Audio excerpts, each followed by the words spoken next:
Bon les amis, vous êtes bien loin de nous la caméra, mais on voulait vous recevoir dans ce beau cadre. Et le but de cette vidéo aujourd'hui, c'est de parler un peu du salariat. Pendant longtemps, t'as été salarié, je pense que t'es le gars de l'équipe aujourd'hui qui a été le plus longtemps salarié. Tu as vu le plus les deux côtés. On peut le dire, le salariat t'as scam. Complètement, il y a une méritocratie dans l'entrepreneuriat. On est payé à la hauteur du travail fourni et notre rentabilité, elle nous regarde. Tandis que dans le salariat, en fait, que vous travaillez beaucoup ou finalement peu, ce sera toujours la même paye à la fin, que vous ayez essayé de gruger au maximum ou qu'au contraire, vous ayez été super motivé à tout donner sur un mois. Ça change pas grand-chose. Mais ma vision des choses, c'est que le salariat tel qu'il existe aujourd'hui, il va complètement disparaître. Et il y a tellement de gens qui n'ont pas envie de retourner dans leur travail, qui ont envie de trouver une autre solution. Et je pense qu'on va arriver dans un monde où, tu vois, la santé, ça va devenir privé. Tu vas aller chez ton médecin, il est chez lui et il exerce chez lui. Tu vois, il a fait sa clinique privée, il a un truc super quali. Peu importe ce que tu vas faire, c'est un mec qui est sorti du monde du salariat traditionnel, qui est sorti des entreprises publiques, etc. Parce que c'est ce que les gens veulent aujourd'hui. Ça, c'est un vrai podcast d'entrepreneurs. C'est le podcast Coup de Soleil. Là, on dirait qu'on est des scammers, mais on a un vrai business. Hein. On a un vrai business, on a beaucoup travaillé aussi. Hein. On a été beaucoup dans un tunnel. Hein. Ça a été tunnel vie pendant un an. Attends, c'était en novembre, je crois, qu'on a commencé à bosser avec le dernier podcast qu'on a fait, c'était en novembre, je crois, 2025, 2024 peut-être. Qu'on a fait ensemble, ça devait être à peu près à cette période. C'est quand on avait fait la première rencontre Monteur Pro. Ouais. À Nice, avec les élèves de la première année. Mais là, on est sur la deuxième et demie de Monteur Pro. Ouais, c'est ça exactement.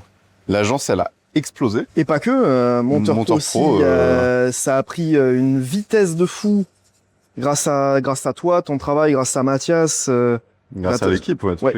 Grâce à tout ce qui a été mis en place pour améliorer encore le système. Parce que moi, à l'époque où je l'ai fait, au final, aujourd'hui, je sais pas, il y a des tonnes de modules en plus, il y a des tonnes de trucs à faire en plus. Enfin, c'est la folie. Ouais. Bon, les amis, vous êtes bien loin de nous, la caméra, mais on voulait vous recevoir dans ce beau cadre avant qu'on parte, parce qu'on part dans 3 jours. On quitte cette magnifique maison dans 3 jours. On a fait un team building.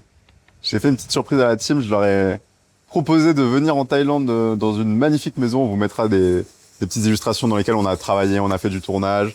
On en a profité pour se retrouver, pour rencontrer une nouvelle personne de l'équipe aussi, Pierre-Louis, qu'on avait vu que à travers les écrans et qu'on avait croisé en Andorre, qui était venu quand même à la maison. Là, on a pu passer vraiment du vrai temps ensemble. C'est important toujours de pas rester dans son coin, en fait, quand on entreprend.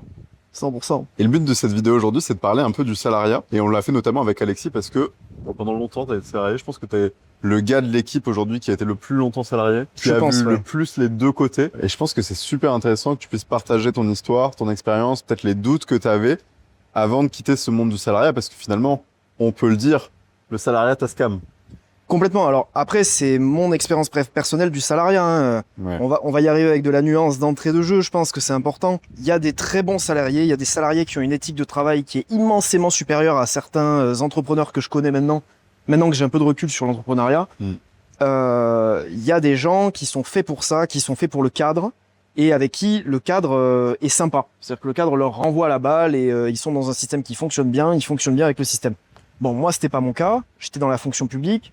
J'en ai pas mal parlé dans le podcast qu'on avait fait à l'époque. Et oui, forcément, aujourd'hui, j'ai la capacité de comparer un petit peu les deux et de voir un peu les bons côtés et les mauvais côtés des deux.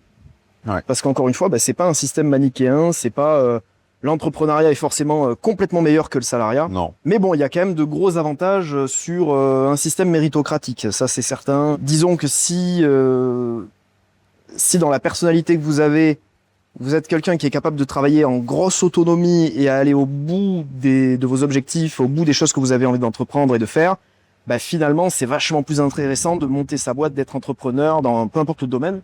Bon, aujourd'hui, évidemment, c'est hyper intéressant de le faire en ligne. Tandis que si on est quelqu'un qui a besoin de sécurité de cadre, etc., forcément, il y a un gros intérêt à être dans le salariat. Après, je pense qu'on va un petit peu pousser la réflexion. Je pense que l'idée, c'est pas de rester que en surface, c'est de faire un peu le point aussi par rapport à tout ce que peut apporter Monteur Pro dans la vie d'un entrepreneur. Ouais, moi je pense que ce qui est même plus important que ça, c'est de parler du fait que peu importe la direction que les gens veulent prendre, que ce soit du montage vidéo, que ce soit du copywriting, que ce soit du media buying, que ce soit un autre métier qui a rien à voir, qu'on connaît même pas tous les deux. Peu importe, juste en fait, c'est de prendre ses responsabilités et de prendre la responsabilité de sa vie, parce que finalement, toi, même aujourd'hui, on peut dire que t'es plus monteur vidéo, t'es gestionnaire chef de projet pour une agence, donc pour Aurora, mais finalement, c'est un métier du digital, c'est un métier que tu peux faire en ligne, et c'est un métier qu'avant, qui avant était salarié et qui aujourd'hui a été complètement transformé, qui a été réinventé, dont la manière dont on évolue. Nous, les chefs de projet dans l'équipe, tout le monde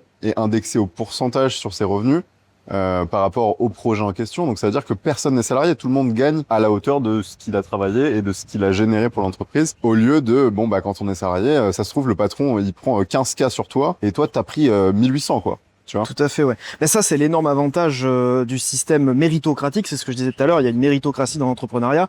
C'est-à-dire qu'on est payé à la hauteur du travail fourni et notre rentabilité, elle nous regarde. Tandis que dans le salariat, en fait, que vous travaillez beaucoup ou finalement peu, évidemment, ce sera toujours la même paye à la fin, que vous ayez essayé de gruger au maximum ou qu'au contraire, vous ayez été super motivé à tout donner sur un mois, quoi. Au final, ça change pas grand-chose. Ce qui est très intéressant dans ce que tu dis, tu disais... aujourd'hui, t'es chef de projet et c'est un métier du digital à 100% qui a été remanié du salariat, etc. C'est parce que aujourd'hui, en fait, il y a une énorme évolution de ces métiers-là. La communication, on le sait, dans les entreprises de l'ancien monde, c'est les premiers coups qui sautent, c'est-à-dire que c'est les premiers services qu'on ferme. Ouais. C'est les premiers licenciements, c'est les alternants qui font 5 ans dans la boîte en tant qu'alternants. Enfin, je crois que c'est impossible, mais en gros, c'est des postes sur lesquels on recrute sans arrêt des alternants ou des gens qui sont encore dans les études, pour pouvoir les sous-payer. Pourquoi ? Parce que on ne veut pas bien payer le travail dans la communication en général. Et du coup, tous ces métiers-là, ils prennent une ampleur. Tous ces métiers-là prennent une ampleur incroyable sur le net et dans les métiers d'entrepreneuriat, parce que c'est beaucoup plus intéressant d'être freelance aujourd'hui dans un métier digitalisé que d'être salarié à partir du moment où on a vraiment envie de bosser, quoi. Et on sent qu'il y a vraiment une transformation. Avant, je me disais il y a une transformation de nos marchés, etc. Maintenant, je pense qu'il y a une transformation du monde au global. Et je l'ai vraiment vu aussi, tu vois, on a rencontré des gens depuis qu'on est en Thaïlande ici, et il y a tellement de gens qui n'ont pas envie de retourner dans leur travail, qui ont envie de trouver une autre solution, etc. Et je pense qu'on va arriver dans un monde où, tu vois, la santé, ça va devenir privé. Tu vas aller chez ton médecin, il est chez lui, et il exerce chez lui, tu vois, il a fait sa clinique privée, il a un truc super quali. Tu vas aller... peu importe ce que tu vas faire, c'est un mec qui est sorti du monde du salariat traditionnel, qui est sorti des entreprises publiques, etc. En tout cas, à une échelle long terme, parce que c'est ce que les gens veulent aujourd'hui. Ils en ont marre de se faire scam par l'État, ils en ont marre de se faire scam par leur employeur. Ils en ont marre, en fait. Ils en ont marre. C'est hyper intéressant ce que tu dis, parce que quand tu prends du recul, et c'est un truc en fait, tout le discours que tu tiens là, c'est un discours que j'ai tenu. J'en ai marre de me faire scam par l'État, etc. Mais dans le fond, c'est un cercle vicieux où toute une portion de la population acceptent ce scam parce qu'ils scamment l'État eux-mêmes, en faisant le moins possible. Et ça, c'est toute une portion de la population qui vit au détriment de ceux qui ont envie de travailler, que ce soit des salariés ou des entrepreneurs. Et ton employeur se fait scam aussi. C'est-à-dire que ton employeur, en réalité, avec le super brut, il lâche 3 fois ton salaire, parfois plus. Explique ce que c'est le super brut, les gens ne savent peut-être pas. Pour ceux qui savent pas, c'est que tout simplement aujourd'hui, quand vous avez votre fiche de paye, quand vous touchez de l'argent en travaillant, quand vous gagnez votre vie, en fait, il y a la différence entre le salaire net et le salaire brut. Le salaire brut, c'est ce que vous coûtez à votre entreprise pour les tâches que vous faites. Le super brut, c'est ce que vous coûtez à cette entreprise à tous les niveaux, même sur le plan fiscal, etc. Et globalement, en fait, le super brut en France, en tout cas, c'est généralement autour de 3 fois le salaire net que vous touchez. C'est-à-dire que ce qui arrive sur votre compte en banque, vous le multipliez par 3, c'est ce que ça a coûté à votre patron. Voilà, globalement, c'est ça le super brut. Mais je vais même donner un exemple très clair, parce que jusqu'à il y a quelques mois encore, j'avais une société en France. Maintenant, j'ai complètement quitté la France. J'ai déménagé en Andorre, j'ai mis mes sociétés en Andorre. Je vis en Andorre, ma maison est en Andorre. Je ne veux plus entendre parler du système français. Et je reviendrai probablement jamais. Ou alors, si tout change, je reviendrai. Si le système ne change pas, je reviendrai jamais. Et j'ai vu la différence parce que quand je vivais en France et que j'avais mon salaire en France, on faisait des gros mois parce qu'on travaille beaucoup, parce que on fait beaucoup d'efforts, parce qu'on a une belle équipe et on a fait des gros mois où, on a bien gagné notre vie. Et moi, j'ai fait des bons mois avec beaucoup de bénéfices et je me payais le SMIC. Et pour me payer le SMIC, attention, donc je me payais 1400 le SMIC l'année dernière, je crois. Pour me payer le SMIC, ça me coûtait du coup plus du double. C'était un bon 2700, je crois, pour me verser 1400. C'est ça. Donc c'est exceptionnel, hein, les amis. Et ça, c'est des choses dont on se rend pas du tout compte quand on n'a pas de société, quand on n'a pas été confronté à ça. Mais dans un pays comme la France, mais là on parle de la France, mais il y a plein d'autres pays avec des fiscalités complètement abusées, avec des systèmes complètement catastrophiques. Oui. Alors après, encore une fois, hein, je temporise toujours ce discours-là. Temporise. Le truc qui est hyper Moi, intéressant. je temporise plus, c'est mort. Ouais, mais t'as bien raison parce que t'es plus là. Le système français, il a ses avantages. On va pas parler du système français face à un autre système, que ce soit le système américain, celui de l'Andorre ou que sais-je. L'idée, c'est de comprendre que ce système-là, il est très cloisonnant. Et ça a beaucoup d'avantages quand on est salarié, ça a beaucoup d'avantages quand on tombe malade, ça a beaucoup d'avantages pour une population relativement âgée. Parce que c'est ça qu'il faut réaliser aussi, c'est que c'est à l'image de la démographie de notre pays, en France en tout cas. Et c'est un pays vieillissant. Et un pays vieillissant, bah, il a besoin de plus d'impôts pour continuer à financer les retraites de gens âgés qui vivent toujours plus longtemps. Et qui en plus ont fait des enfants qui aujourd'hui occupent tous les postes clés dans les entreprises et qui ont de bons postes dans les cadres, enfin c'est tous les cadres en fait dans les entreprises, qui sont des gens qui ont 40, 50, parfois 60 ans et plus, puisqu'aujourd'hui l'âge de la retraite ne fait que reculer. Et ces gens-là empêchent les gens de nos âges, plus du mien que du tien je pense, mais à pouvoir monter et profiter d'un système salarié cohérent. Mais je pense que les gens de mon âge, ils ont aucun avenir en salariat, et ils le savent très bien. Oui, bah bien sûr. Aujourd'hui, toi, il y avait encore un peu une chance à ton époque, on va dire. Ouais. C'est avec Alex, on a un peu moins de 10 ans d'écart. Et ouais, on va dire qu'à ton époque, il y avait encore un peu une chance. Ceux de ma génération, il y a rien.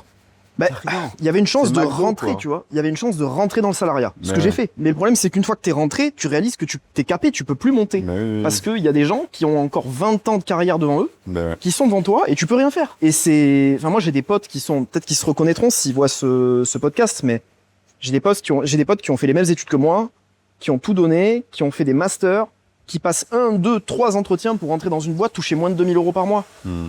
Enfin, en fait, c'est triste à en crever. Dans les métiers de la com, hein, je précise bien, puisque c'est les seuls métiers, c'est les métiers sur lesquels je suis en légitimité de parler. Je parlerai pas des métiers de la finance ou des ingénieurs, mais voilà, dans les métiers de la com, tu vas faire 4-5 ans d'études, tu sors de là, tu passes des entretiens comme si tu rentrais chez SpaceX, et à la fin, tu gagnes pas t'as tant une que ça. fiche avec 1.9K. Ouais. Ah, la dinguerie. Ouais, c'est pour ça. C'est des systèmes qu'il faut plus comparer. Ce qu'il faut comprendre, c'est son intérêt générationnel. Aujourd'hui, si ce qui vous plaît, c'est le digital, le salariat, c'est une possibilité. Si vous êtes quelqu'un de très cadré, qui a envie de structure, etc. Mais le plus important aujourd'hui, c'est que si vous cherchez à faire de l'argent dans ces métiers-là, l'entrepreneuriat, c'est mieux. Ça, c'est une évidence. Mais en fait, je pense même que, je crois que c'est quelque chose que j'avais déjà dit dans une autre vidéo, mais ma vision des choses, c'est que le salariat tel qu'il existe aujourd'hui, il va complètement disparaître, sauf dans les entreprises publiques, dans, comme tu disais, la finance, etc. Et encore, quoi qu'on verra, et les ingénieurs, je pense que ça bougera pas. Mais Les ingénieurs, ils iront dans d'autres pays. bah oui, de toute façon, ils vont déjà dans d'autres pays. Hein. Tous ceux qui ont un gros cerveau en France et qui savent faire des choses, ils se barrent. Hein. Donc bon, bref, ça c'est encore un autre sujet. On ne fait pas de politique aujourd'hui. Non, on n'est pas là pour faire de la politique. Mais c'est un sujet qui est super intéressant parce que le monde du travail vit sa plus grande révolution depuis l'ère industrielle. Exactement. C'est un truc de malade. C'est-à-dire que on est à une ère du numérique où tout va beaucoup plus vite. L'intelligence artificielle est en train de remplacer tous les bullshit jobs, etc. Et petit à petit, tous ces nouveaux outils, toutes ces choses-là, elles vont rendre l'avenir beaucoup plus incertain pour les entreprises à l'ancienne. Et c'est exactement ce que j'allais dire. Et je pense vraiment que la plupart des postes, des métiers, ils vont devenir freelance. Oui. Ou ils vont avoir leur version freelance. Et ceux qui seront dans la version freelance, ce seront ces personnes qui gagneront bien leur vie, qui pourront bâtir et qui seront les bâtisseurs de demain, tu vois. Parce qu'à une époque, tu pouvais effectivement faire une belle carrière en tant que salarié et être un bâtisseur. C'est mort aujourd'hui. Oui, oui. Parce que de toute manière, c'est structurel. Hein. Je pense que l'avenir, ce qui réserve à la jeunesse dans le monde du travail, c'est la valorisation de la flexibilité. C'est-à-dire être capable de se renouveler, de se réinventer, de changer un peu de fusil d'épaule en fonction de si tel métier devient moins intéressant plutôt qu'un autre, etc. On le voit. Moi, j'ai fait des études en communication. On m'expliquait que j'allais devenir community manager, on m'expliquait que j'allais avoir des métiers comme ça. Aujourd'hui, c'est des métiers qui sont plus du tout cadrés par ces métiers, enfin qui sont plus du tout cadrés par les études que j'ai faites, c'est que des freelances. Et ces métiers, ils bougent tout le temps. Et ces métiers bougent tout le temps. C'est-à-dire qu'aujourd'hui, le community manager, il a un peu de copywriting, il a un peu de montage vidéo, il a un petit peu du cadreur aussi. Et des fois, il est chef de projet parce qu'il coordonne, il coordonne un monteur vidéo, un mec qui va venir cadrer les vidéos. effectivement un copywriter. Des fois, il va pouvoir aussi publier sur d'autres réseaux, faire du LinkedIn, donc écrire des posts LinkedIn.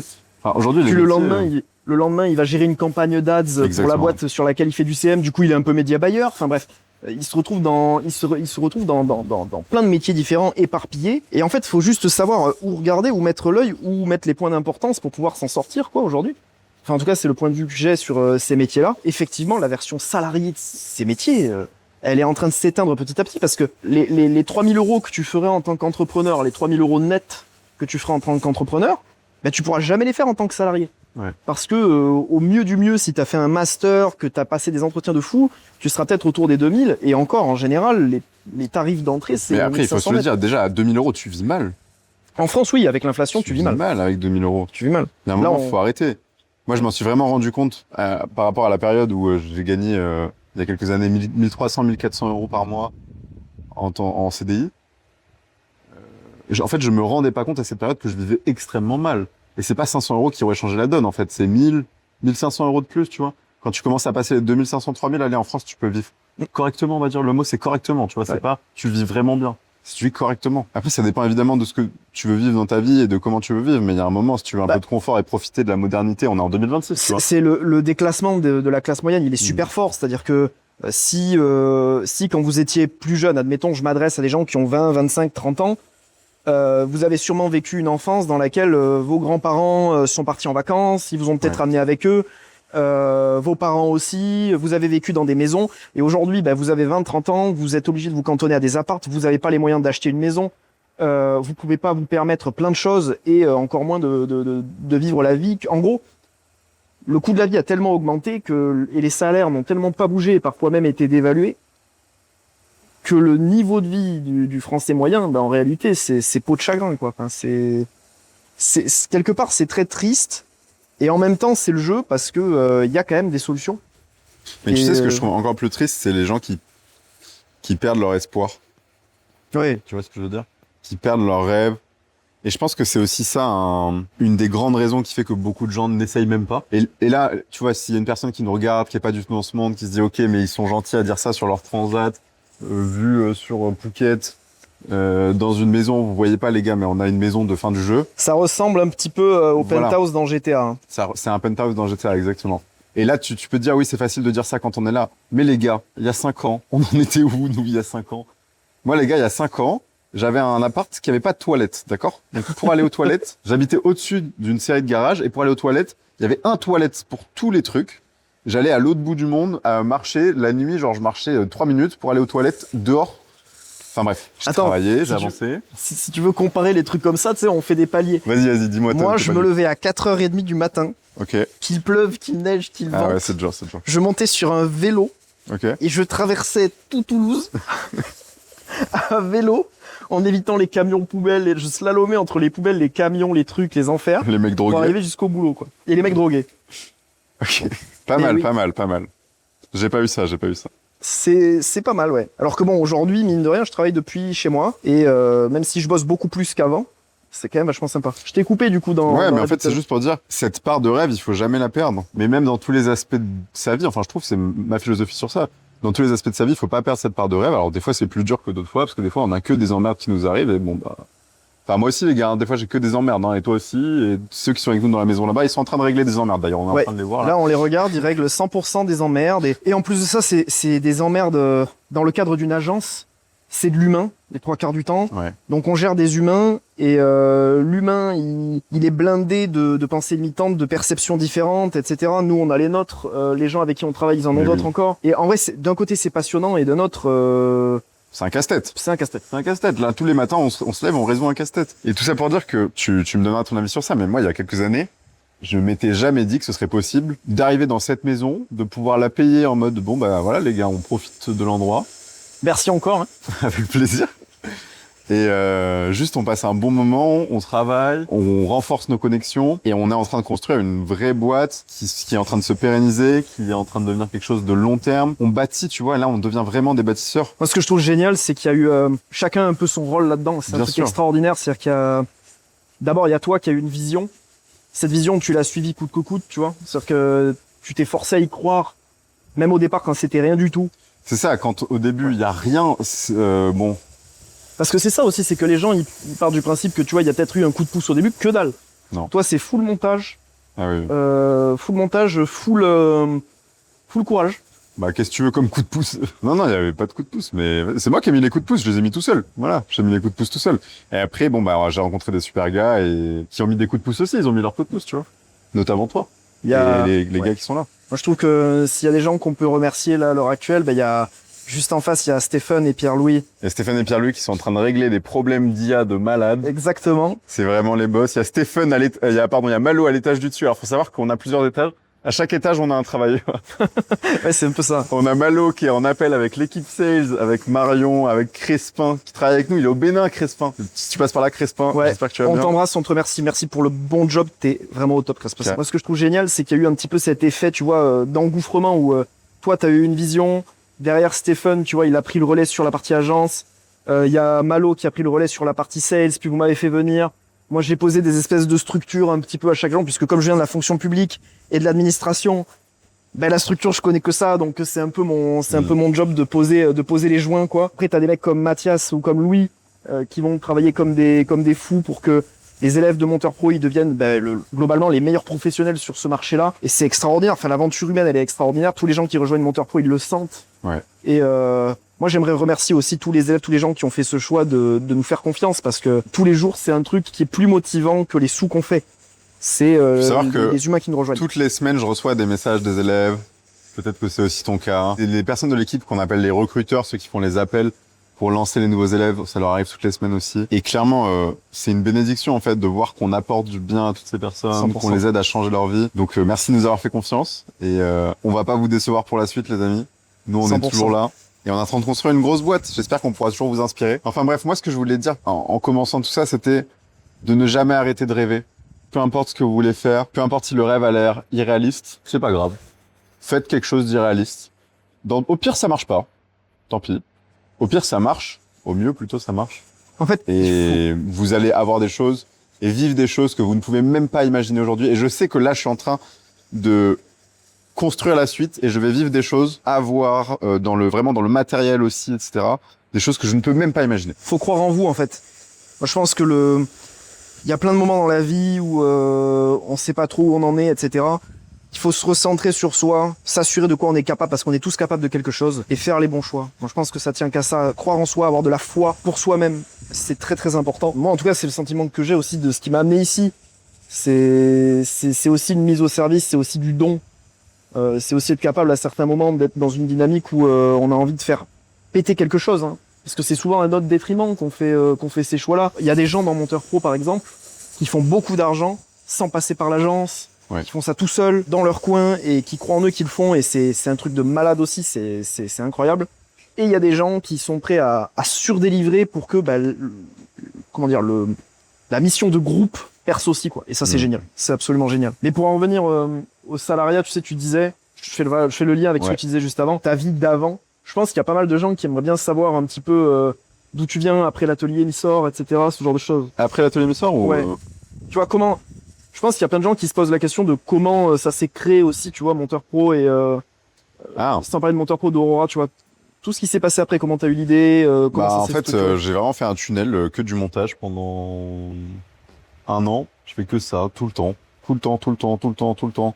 Je suis pas sorti, je mangeais n'importe quoi, je faisais n'importe quoi, mais je faisais que travailler. Juste, je me mettais du fuel comme ça, hop, Red Bull, on connaît, hein. Et Team Monster. toi, t'es Team Monster, moi, je suis plus Team Red Bull. Enfin bref, vraiment tunnel. Je me souviens, j'allais à Lidl parce que les Red Bull, ils étaient moins chers. Enfin bref. Et moi, je viens d'un monde, bon, je le dis, on va dire qu'il y a prescription, mais tu vois, genre, il y a eu une période de ma vie où je volais dans les magasins, quoi.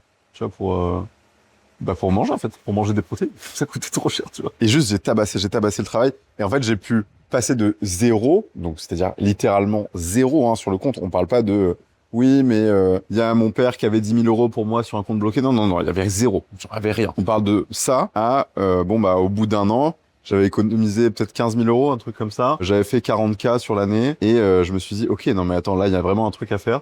Donc j'ai juste fait x2. J'ai travaillé x2 la première année qui était déjà abusée et j'ai commencé à déléguer à d'autres gens que je trouvais un peu à droite à gauche, tu vois, un peu comme aujourd'hui, on a des clients qui viennent sur l'agence essayer de trouver des monteurs et j'ai été confronté au même problème qu'eux qu'on résout maintenant avec l'agence, c'est une catastrophe et c'est un enfer de trouver des monteurs. C'est sûrement le cas dans plein d'autres domaines, mais en tout cas, dans le montage, je suis absolument convaincu que c'est un des domaines les plus durs pour trouver des bons gars et des bonnes filles fortes en montage. Et donc à un moment, je me suis dit, ça me saoule. J'en ai trop marre d'être derrière tout le monde. J'en ai trop marre. En fait, je fais le travail à leur place. Je vais pas faire leur travail à leur place. Je vais pas les payer. Je vais prendre l'argent pour eux, tu vois. Enfin, faut arrêter de se foutre de moi. Et donc, je me suis dit, ok, si c'est comme ça, les formations sur le marché, je trouve que c'est nul. Je vais faire la mienne et ça va être la meilleure. J'ai passé 6 mois, à peu près de novembre 2023, je crois. On a un bateau là-bas. Un bateau qui À mars, ouais, de novembre à mars-avril, tunnel, construire le programme. Et en plus, je gérais mes clients. Faut savoir que je faisais des mois entre, allez, on va dire 5 000 et 8 000 euros en montage, plus je crée le programme. Donc là, je peux te dire que sommeil négatif, mais c'était franchement une des plus belles périodes de ma vie. Et je sais que je vais en revivre d'autres dans le futur. Et tu vois, j'ai vraiment compris le truc de, il y a des périodes où tu bâtis énormément pendant une période définie. Et après, des périodes où tu cool down. Et après, tu rebâtis énormément.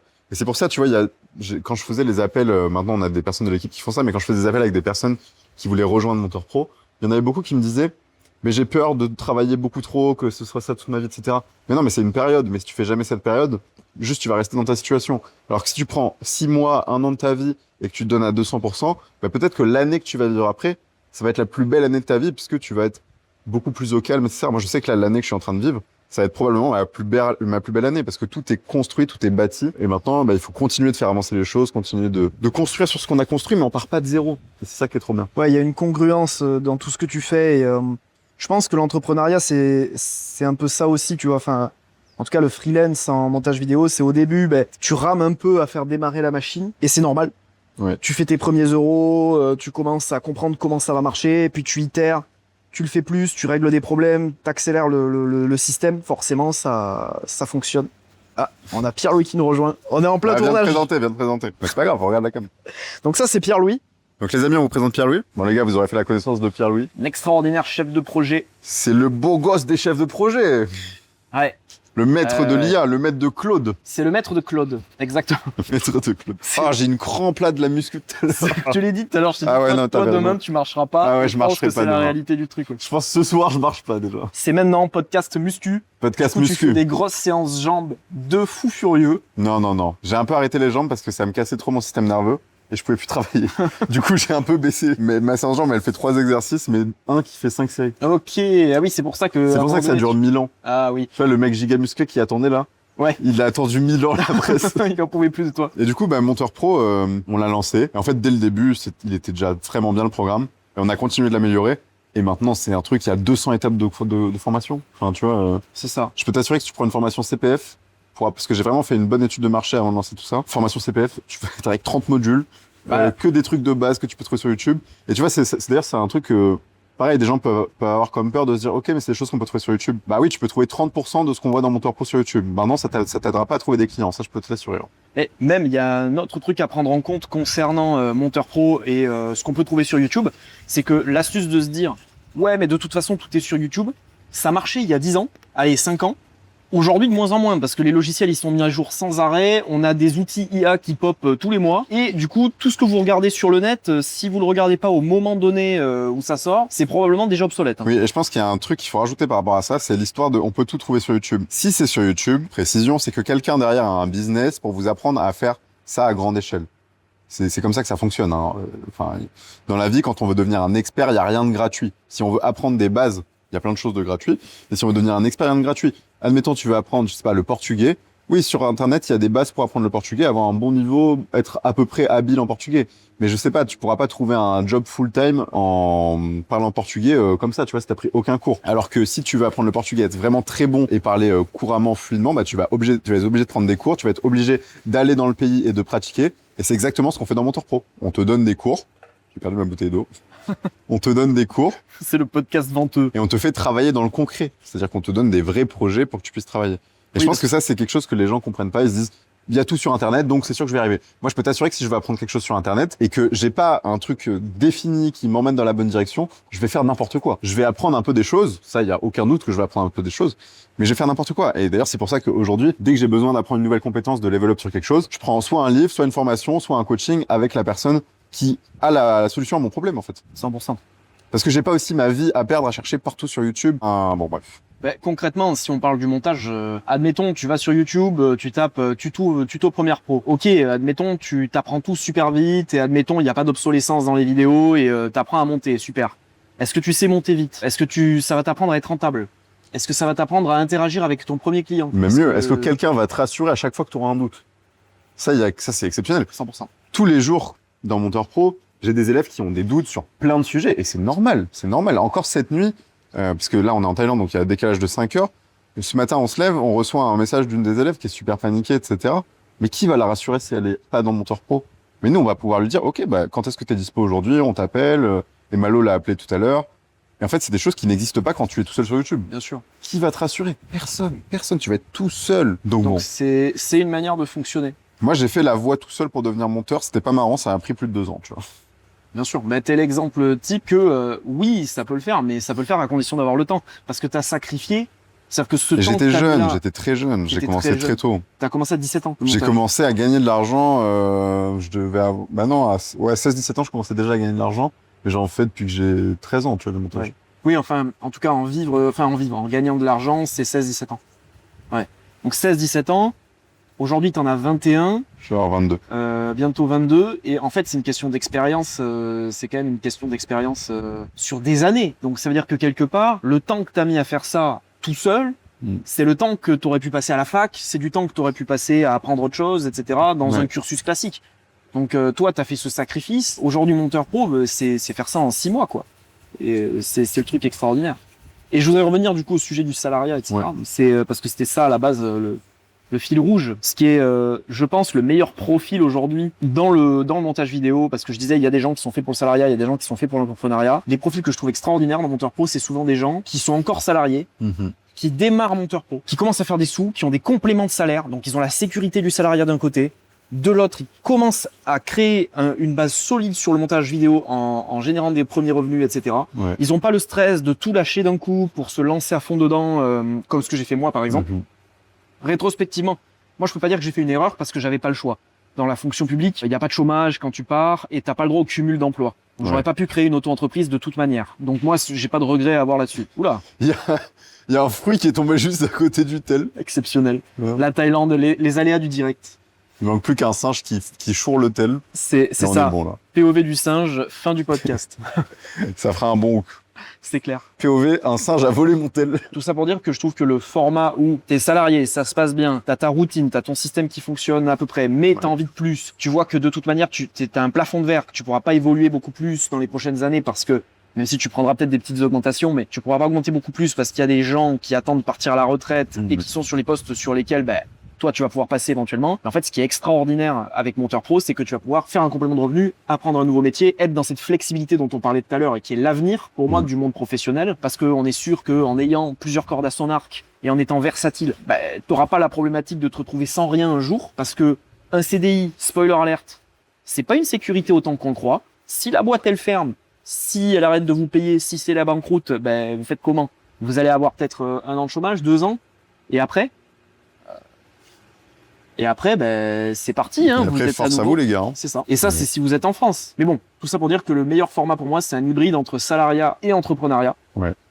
Dans lequel, si ça se passe mal avec votre patron, vous pouvez dire bon, ok, au revoir. Ou au contraire, si par exemple, vous en avez un peu marre du montage, pendant 1 mois, vous en faites pas et les clients qui sont un peu pénibles, vous les lâchez. Oui, c'est la meilleure manière de commencer sainement. Exact. Mais il y a des gens qui commencent très bien sans salariat. Ça marche très bien aussi pour eux. Enfin, en réalité, il n'y a pas de règle, les amis. Hein. Oui, c'est clair. Dans la vie, il n'y a aucune règle. C'est dans l'optimisation que je dis ça sur les métiers, par exemple, de la com, parce qu'on a quand même pas mal de gens. Je pense à certaines personnes qui sont rentrées cette année, qui ont des profils communicants, qui sont souvent mal payés par rapport à leurs compétences. Et en vrai, c'est un bon système de pouvoir apprendre ce métier-là avec le reste. Mais tout ça pour dire que, en ayant fait un peu le tour là de cadran sur le montage vidéo, les agences, après avoir appris quand même 4 métiers grâce à toi et Malo là-haut, je réalise que ce qui compte le plus, c'est l'éthique de travail. C'est-à-dire que on peut être un excellent salarié, avoir une grosse éthique de travail, gagner sa vie honnêtement et être un entrepreneur par exemple qui va se plaindre sans arrêt de pas gagner assez, qui va toujours attendre des autres qu'on le sorte de la merde, etc. Ça se voit beaucoup dans les systèmes d'agence. Et en fait, c'est une question d'éthique de travail et de responsabilité. Et rejoindre Monteur Pro, c'est une responsabilité. Quand on s'engage, on prend la responsabilité. Ouais, les amis. Prenez la responsabilité de votre vie. Nous, on l'a pris depuis un moment et on est plus heureux quand même. Je regretterai jamais, je pense. C'est j'en quand même reste- sympa de se dire que tu dépends de personne, que personne te mettra un scam. Moi, je trouve que le truc le plus important aussi, c'est que si vous êtes capable de mettre votre cerveau sur des tâches importantes et que ça marche, dans l'entrepreneuriat, on a toujours besoin de vous. Oui. Et il y a une méritocratie, une vraie méritocratie. Ça se passe pas avec des serrages de main lors d'un entretien annuel. Mais en fait, il y a un moment donné où il y a un gars, il va arriver, il va vous dire, OK, là, j'ai besoin de ça, est-ce que tu peux le faire? Et là, vous le faites. Et en fait, vous prenez un level et ça va jamais s'arrêter parce que, admettons, vous ratez quelque chose, vous apprenez quand même. Et ça, dans le salariat, moi, je l'avais un peu cet effet-là dans le salariat, c'est que tous les jours, c'est la même chose, le même travail. On me demandait strictement la même chose. Si je faisais un effort pour faire un peu mieux, ça avait pas de valeur supplémentaire. Je n'étais pas mieux payé. On me disait pas merci, il y avait rien. Oui. Et ça, c'est le gros avantage quand même. Je pense que là, on a fait un bel échange. Maintenant, on va pas Patong. On va découvrir la face cachée, La face sombre. sombre, là. Je sais pas si j'ai hâte, mais Ouais. on y est, donc faut y aller, hein. Je pense que il faut se faire une idée parce que là où on est, c'est quand même hyper familial, c'est hyper chill, c'est magnifique. Là, on est avec des familles, on est bien.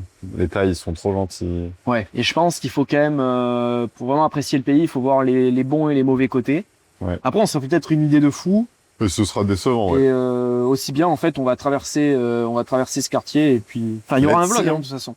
Ah, faut faire un vlog Patong. Je sais pas. Non, enfin, il y aura le vlog Thaïlande, mais On va faire le vlog Thaïlande. Je sais pas s'il y aura le moment Patong, là. on verra bien. Les amis, merci de nous avoir écoutés. À très bientôt.